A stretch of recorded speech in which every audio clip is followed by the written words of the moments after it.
Donald Trump has ordered the US Navy to shoot and kill boats laying mines in the Strait of Hormuz. The US president says US minesweepers are currently clearing the strait of Iranian mines. On Wednesday, Iran claimed it had captured 2 vessels travelling through the critical waterway. These latest threats and accusations in this war come despite Donald Trump's declaration that the ceasefire is now open-ended. These pictures, aired on Iranian state television, purport to show armed soldiers boarding 2 container ships in the Strait of Hormuz. The Revolutionary Guard's Naval Command says the boats were seized because they endangered maritime security by operating without the necessary permits. According to reports, a 3rd vessel was also fired on, but not captured by the Iranians. The Montenegrin government confirmed that a number of crew members on board this ship, the MSC Francesca, are their nationals. There are currently 4 Montenegrin sailors on board, and one of them is the captain of the ship. What's most important is that the Ministry of Maritime Affairs is in contact with the captain, and our seafarers are in good health. The US also says it captured an oil tanker in the Indian Ocean on Thursday, claiming that the vessel was associated with the smuggling of Iranian oil. The White House also says it is committed to its blockade of Iranian ports to bring the regime to the negotiating table.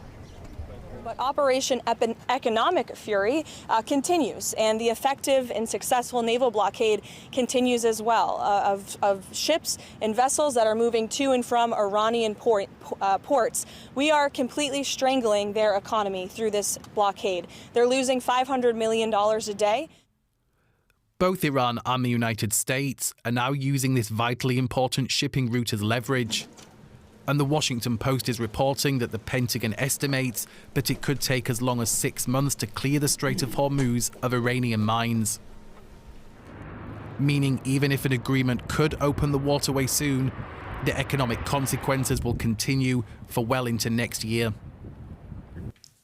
Well, Thomas Juneau is an associate fellow with the Middle East and North Africa programme at the Chatham House public policy think tank. He's also a professor at the University of Ottawa's Graduate School of Public and International Affairs. Welcome to DW. What is your assessment of where things stand now, now that there's an indefinite sort of ceasefire and that the United States and Iran appear not to have shifted their positions?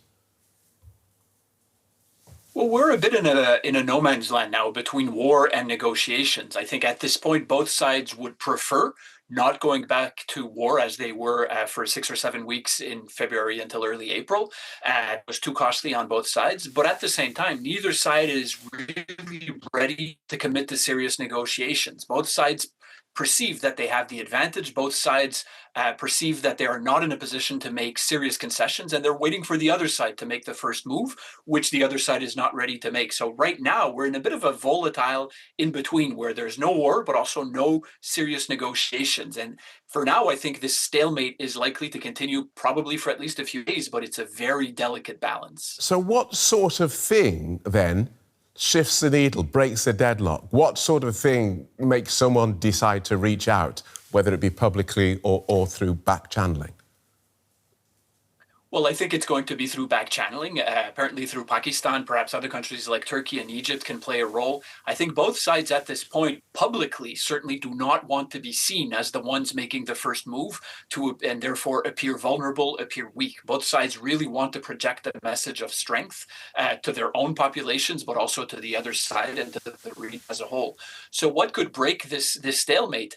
At this point, I think this stalemate is fairly firm in the sense that both sides perceive that they do not have to make that first move. On the Iranian side, there is a consideration that this is a war for their survival, and therefore they need to be patient, they need to be intransigent.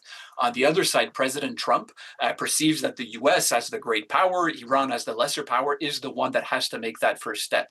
So who will make those first steps? I think in back-channel negotiations, we will see both sides gradually chipping away at that. But it could take a number of weeks and perhaps months before we get to some agreement. You say no one wants to appear weak, but what we had last week was a US president shouting about the power of his army, a US president threatening Iran with destruction of its civilization, destruction of its infrastructure, if a deal was done. No deal was done, and then this strong president said, oh, OK, well, we'll continue with this ceasefire. That does not sound like the actions of a strong power. I would agree, absolutely. From your perspective and from my perspective, this war has not been a success for the US and specifically for President Trump. But President Trump, as we have clearly seen in the year and something that he's been back in power, as well as in his first term, will systematically build a narrative that suits his own view, irrespective of how connected that narrative is to reality. That when President Trump talks about major US victories, talks about regime change in Iran, talks about a massively weakened Islamic Republic, that is disconnected from reality. But that is the narrative that he wants to build, mostly for domestic consumption inside the United States. That is his main audience. He, I think, is keenly aware that this war is increasingly politically costly for the Republicans. There are midterm elections coming in only 7 months, November in the US. The Republicans are, as things currently stand, looking to suffer serious losses. And I think, given the pressure that comes from the Republican Party, from within his MAGA coalition, there is a reluctance on his side to go back to war. It doesn't mean that he won't go back to war, but there is serious pressure on that side. This apparent disconnect between reality and the president's utterings is interesting. The President Trump, in a media post today, claimed there is a leadership rift between moderates and hardliners in Iran. How much truth do you believe there is in that? There is truth in the narrowest of narrow senses, in the sense that the Islamic Republic has always been an extremely competitive political system, not a democratic political system, but a very competitive one in which factions, hardliners, ultra conservatives, moderates, would always fight it out for policy outcomes. What we have always seen in Iran, and that is what we are seeing now. Of course, the circumstances are exceptional. A number of leaders have been assassinated. There is a war. There is clearly a very deep penetration of Israeli and American intelligence, which can only feed the paranoia inside the regime. So I think it's a very safe assumption that right now infighting within the regime is quite intense. That is true. But is there a deep fracture in the sense that Trump and some of his lieutenants or allies are saying? No, in the sense that the regime is not, and there's no indication that it is, on the verge of any kind of collapse. So a grain of truth, as is often the case with President Trump, but significant exaggeration around that. Good talking to you. That's very clear. Thank you so much, Thomas Juneau from Chatham House. Thank you. I spoke with Steve Prest. He's a former Royal Navy officer who has overseen mine warfare in the Gulf and in the Middle East. I asked him where we currently stand in this war. So I think if we zoom the camera out a little bit and try and work out what everyone's trying to achieve, the purpose of any military activity really is to set the conditions for a more favourable peace for your own side. So I think what's happening is both sides are now trying to jostle for position to give themselves leverage for the peace negotiations that are starting to burst into life again. They're spluttering a bit, but both sides know they're going to have to come to some sort of deal in order to bring this to an end. I don't think either side have a real interest in a resumption of major hostilities. I think the US in particular, and indeed the Iranians for that matter, are prepared to do so if they have to. I don't think either of them want to. So I think we've seen, particularly from the United States, this shift to an economic blockade to exert economic pressure on the Iranians as opposed to the direct military pressure that they had been asserting.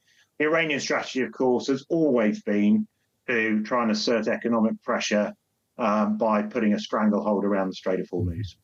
I know, Mr. President, you've operated in these waters before. Talk to me about how much does the geography alone shift the balance here? We're talking about what, narrow, shallow coastline that's under Iran's control? I mean, yeah, how does that affect the balance of power?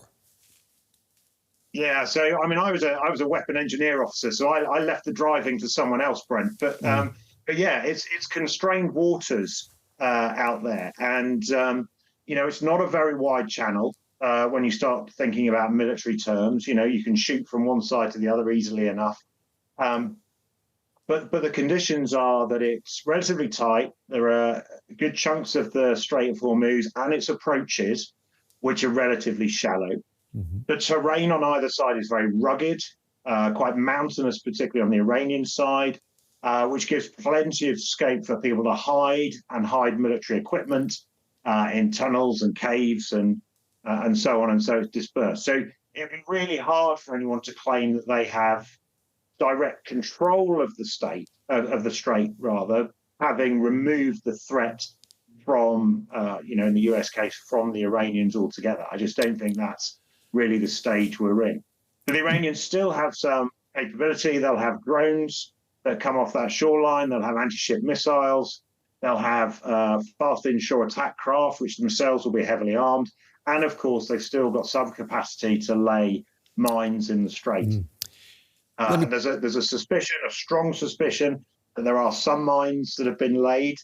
We don't know exactly where they are, how many of them, but it's quite likely there are some. And of course, the Iranians have been encouraging ships, demanding ships take a northern route.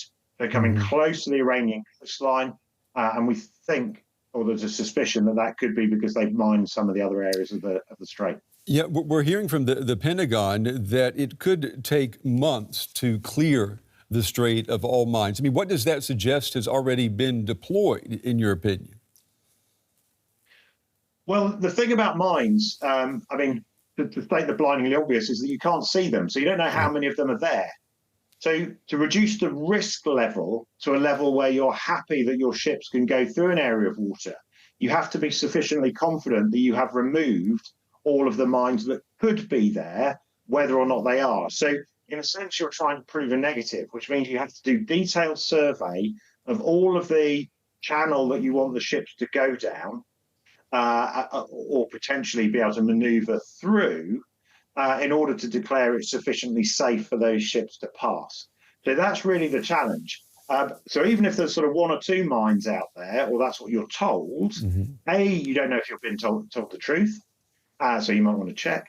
And secondly, if you don't know where those are, you have to go and find them. And if they could be anywhere along that route, it's quite a big stretch of water when it comes to that sort of detailed survey activity. And if you're doing that, and you're doing it against Iranian opposition, then that becomes quite a significant operation because you're going to have to fight your way through there. So it's my strong suspicion that unless this is going to escalate significantly, which it might, the mine clearance and the sanitation of the Strait of Hormuz won't get going in earnest until a more enduring ceasefire deal has been completed. Let me ask you, Mr. Prest, before we run out of time, there is almost this default belief around the world that U.S. naval dominance is overwhelming. In the Strait of Hormuz, though, does that assumption, does it hold true, or do we see that as the place where it actually begins to crack? Well, so the US have smashed up large parts of Iran, particularly their military and political infrastructure. There's no doubt about that. Militarily, they have the upper hand. I think it's perfectly possible for the US Navy and supporting armed services to clear the strait and to fight through and to take the shore of Iran and so on if they needed to. But that's a massive operation. It's a massive commitment for the US in terms of blood and treasure and time and its national effort. So could they do it? Yes. Are they prepared to do it? Probably not at the moment.